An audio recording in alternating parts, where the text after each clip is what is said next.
Thank you so much आप लोगों को कि इतनी देर किसी को बैठ के सुनना सबसे बड़ी बात ये होती है, क्योंकि जब वहाँ पे हम बैठ के किसी को सुनते हैं तो उतना पेशेंस रखना पड़ता है, ये मुझे लगता है। और एक्चुअली मैं 26 साल की हूँ। 2011 में चलती ट्रेन से मुझे कुछ बदमाशों ने, मैं वॉलीबॉल चैंपियन भी रह चुकी हूँ, 2011 में चलती ट्रेन से मुझे बदमाशों ने एक गोल्ड चेन पहनी थी, चलती ट्रेन से मुझे उठा के बाहर फेंक दिया था। लखनऊ से दिल्ली आ रही थी मैं। कंपार्टमेंट में बहुत सारे, जनरल कंपार्टमेंट था, बहुत सारे लोग थे, किसी ने मना नहीं किया। एक प्लेयर का जो स्पिरिट होता है वो अपने आप, जब कोई छीनने की कोशिश करता कुछ भी, वो देता नहीं है। तो मेरे में भी था, मैंने मना किया और उन्होंने मुझे चलती ट्रेन से, वो 4-5 थे, उन्होंने बाहर फेंका। दुर्भाग्य ये था कि उसी समय दूसरी ट्रैक से ट्रेन आई और मैं उस ट्रेन में टकराई, फिर नीचे गिरी। दोनों ट्रेनें निकल गईं। कुछ देर बाद मैंने हाथ को ऐसे रख के उठने की कोशिश किया तो देखा कि मेरा पैर कट चुका था। थाई को उठा के देखा, मेरा पैर ऐसे जीन्स में लटका हुआ था, ब्लड फोर्सफुली निकल रहा, दूसरे पैर की हड्डियाँ टूट टूट के बाहर निकल चुकी थी। पूरी रात मैं चिल्लाती रही ट्रैक पे, छोटे छोटे पत्थर होते ऐसे चिल्लाती रही कि कोई बचा ले, कोई नहीं आया बचाने। और जब पूरी रात चिल्लाते चिल्लाते इतना कि मुझे दिखाई भी देना बंद हो गया, जब ट्रेन आता था तो वाइब्रेट होता था। इतना ही नहीं, फ्री का इनविटेशन भी लोगों को मिल गया था, कुछ लोगों को। ट्रैक पे आपने ट्रेन की ट्रैक पे छोटे छोटे चूहे देखे होंगे, मेरे कटे हुए पैर पे आग के मेरे पैर कुतर रहे थे। मैं ब्रेन कॉन्शियस मेरा पूरा काम कर रहा था मेरे, लेकिन बॉडी में कोई भी मूवमेंट नहीं था। पूरे पल में वही चीज़ें सोच कि कैसे मैं अपने आप को कैसे बचा पाऊँ। लेकिन करीब पूरी रात ऐसे बीता। सुबह गांव वालों ने मुझे बरेली डिस्ट्रिक्ट हॉस्पिटल यूपी में है, वहाँ पे हुआ था ये। सुबह गांव वालों ने मुझे उठाया, डिस्ट्रिक्ट हॉस्पिटल ले जाके रखा। तो फार्मासिस्ट, डॉक्टर, सीएम, जितने लोग थे आपस में बातें कर रहे हैं, अरे हमारे पास तो एनेस्थीसिया नहीं है, ब्लड नहीं है, इसका इलाज शुरू करें तो हम कैसे करें। मुझे भी नहीं दिखाई तो नहीं, लेकिन मेरा सुनाई दे रहा था सब कुछ वहाँ पे। कहाँ से हिम्मत आई मुझ में, मुझे भी नहीं पता। मैंने बोला वहाँ पे कि सर जब मेरा पूरा पैर कटा, तब मैंने इतनी देर रेलवे ट्रैक पे थी, मैं उस चीज़ को बर्दाश्त किया, तो अभी तो आप मेरे अच्छे के लिए मेरे पैर काटेंगे। शायद आपको यकीन नहीं होगा, या फिर कभी आप लोगों ने ये चीज़ नहीं देखी, कोई डॉक्टर या फार्मासिस्ट अपना ब्लड दे के किसी पेशेंट को बचाया। मेरी इस बात को सुनने के बाद वहाँ के डॉक्टर और फार्मासिस्ट दोनों ने एक एक यूनिट ब्लड दिया और मेरे पैर को बिना एनेस्थीसिया अलग कर दिया गया। आज भी मैं उस दर्द को महसूस करती हूँ।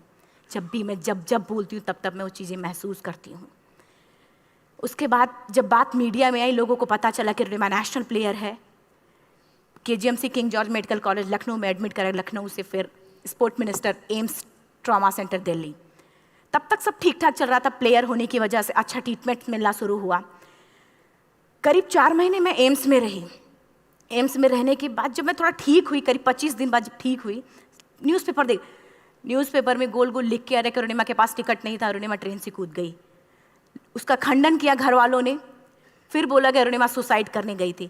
जिस लड़की का शरीर का एक अंग कट चुका, पूरी जिंदगी का पता नहीं कि व्हील चेयर है, बैसाखी या पता, यहाँ तक कि मेरे स्पाइन में 3 फ्रैक्चर था, मुझे ये भी नहीं पता था कि मैं बेड से उठ भी पाऊंगी कि नहीं।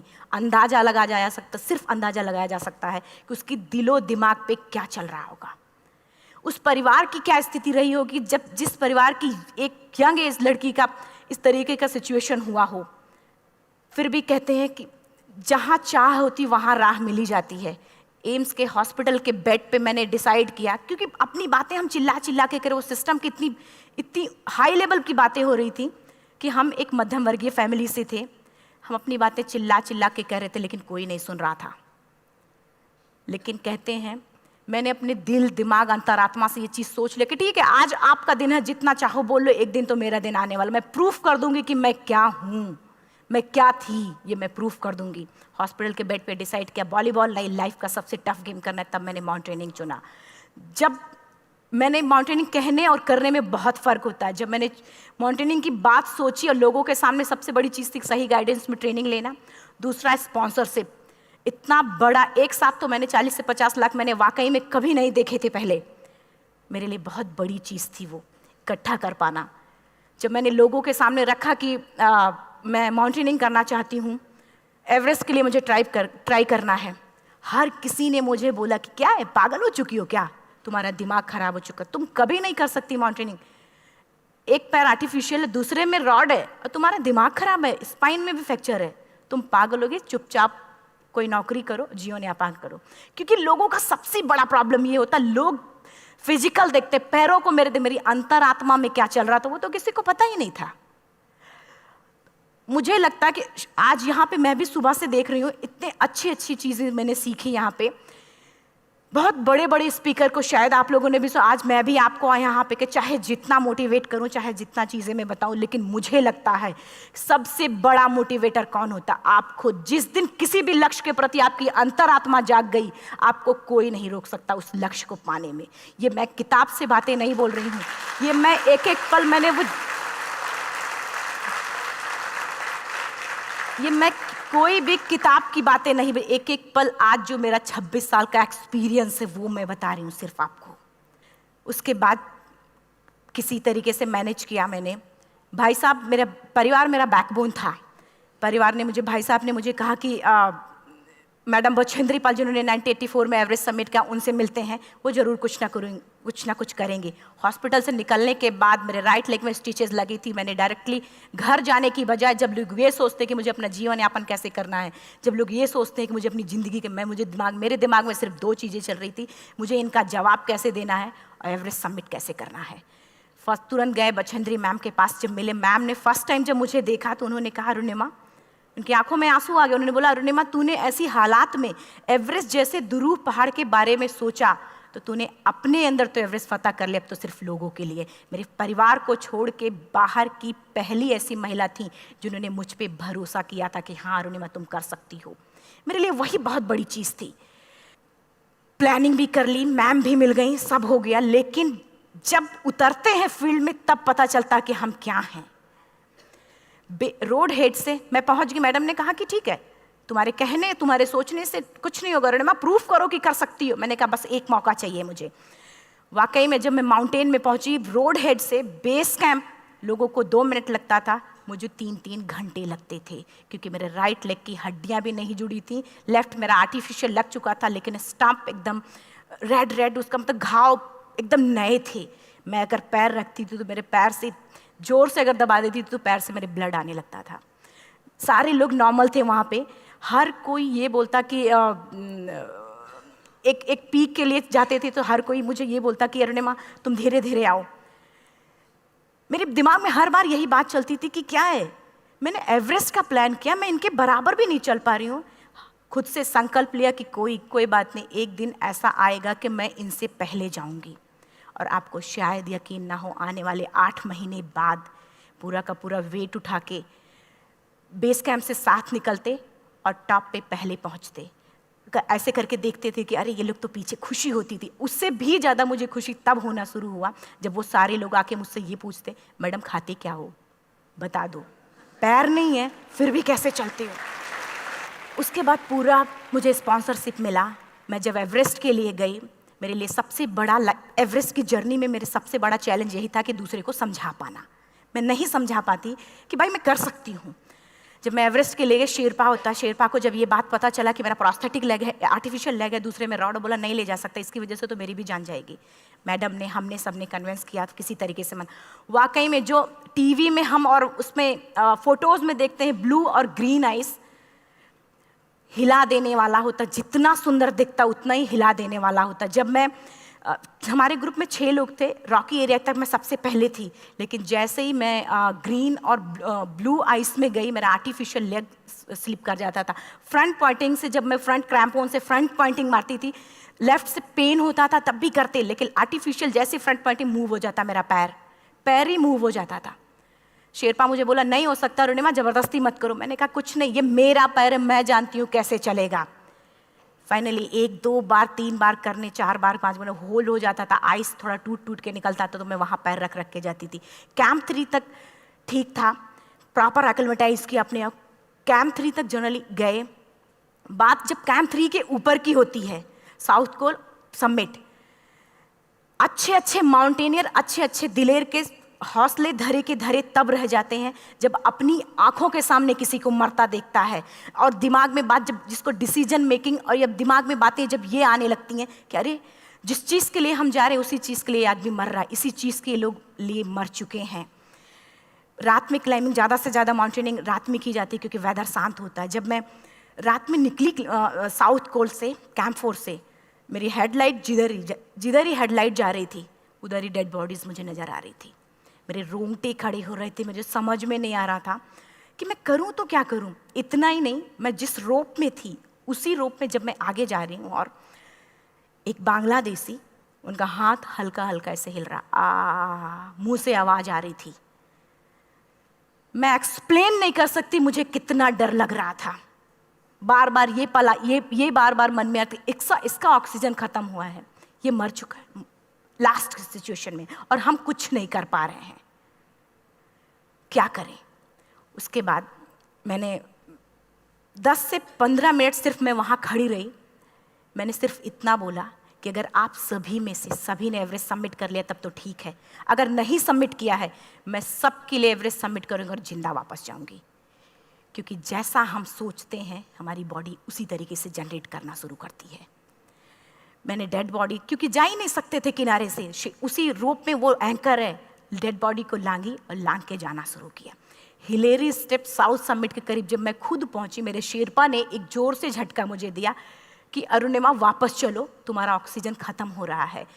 हिलेरी स्टेप के बाद एवरेस्ट समिट है, थोड़ा चलने के बाद एवरेस्ट समिट है। अगर कोई आपसे ये बोले, आप अपने टारगेट के इतने करीब हो, अगर कोई आपसे ये बोले कि अरुणिमा वापस चलो, कैसा लगता है? मैंने भी यही बोला, सर क्या बोल रहे हो आप, मैं नहीं जाऊंगी वापस।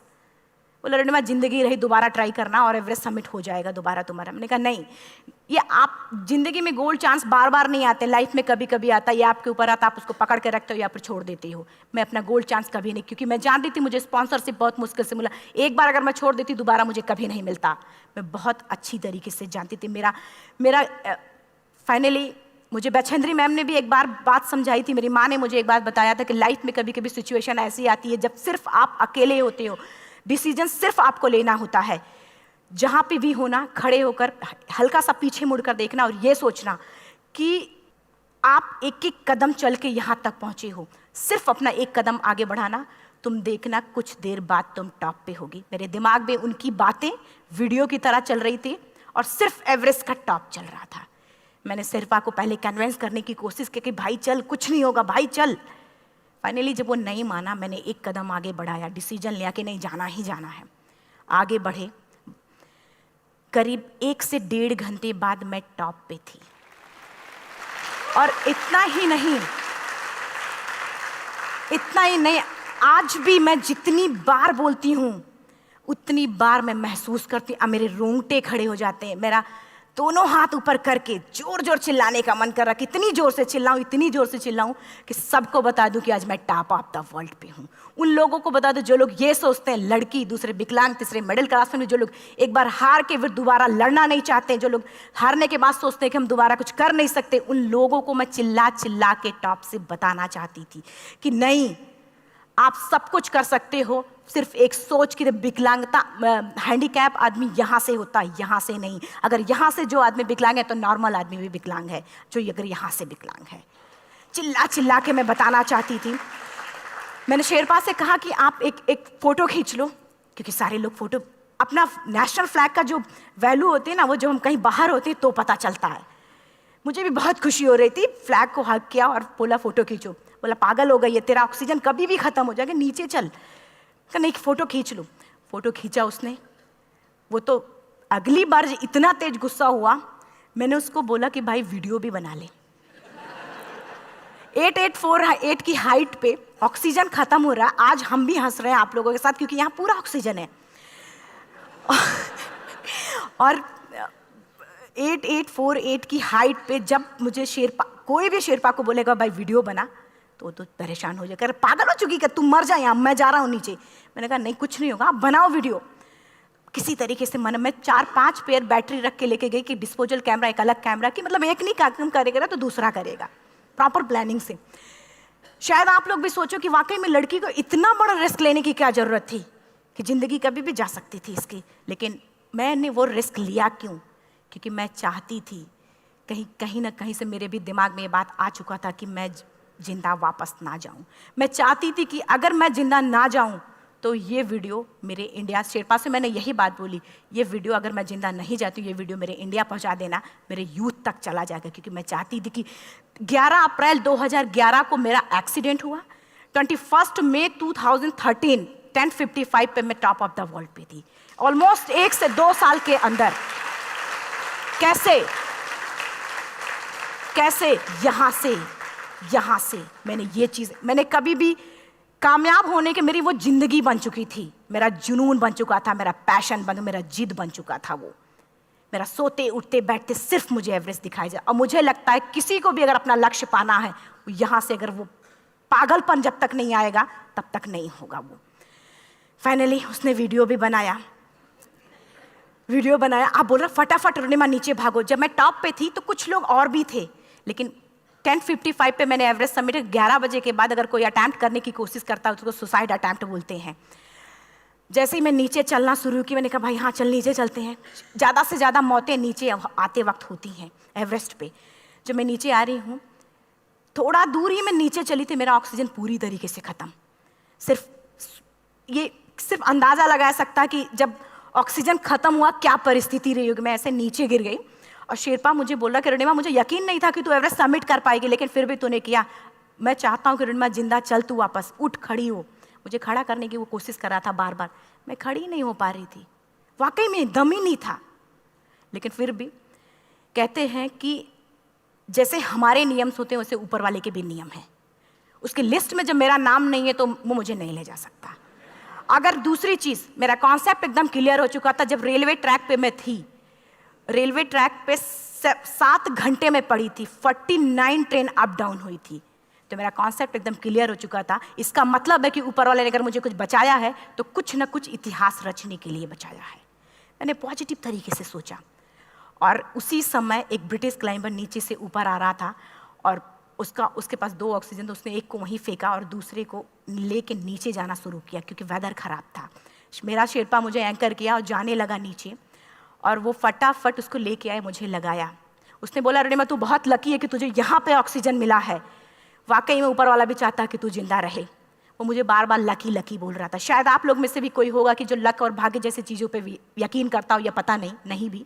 मैं किसी की भावनाओं को ठेस नहीं पहुंचाना चाहती, लेकिन मैं इन किसी भी चीज़ों पे भरोसा नहीं करती, क्योंकि मेरा मानना है कि लक भी उसी का साथ देता है जिसके अंदर जीतने का जज्बा है।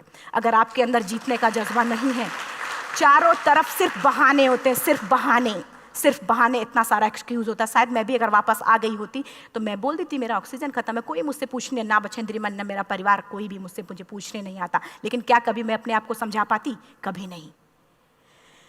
फाइनली जो भी था, लक भाग्य किस्मत में नीचे आ रही थी, बहुत खुश थी। माउंटेन, डेड बॉडीज, मेरा शेरपा, ये लोग थे। मैं किसी से शेयर भी नहीं कर पा रही थी कि अरे मैंने एवरेस्ट सबमिट किया, किसी से शेयर भी नहीं कर पा रहे थे। फटाफट मैंने नीचे हील मार के, हमारे से हील मार के नीचे आ रहे थे। एकाएक मेरा प्रोस्थेटिक लेग, पूरा का पूरा लेग ही निकल गया।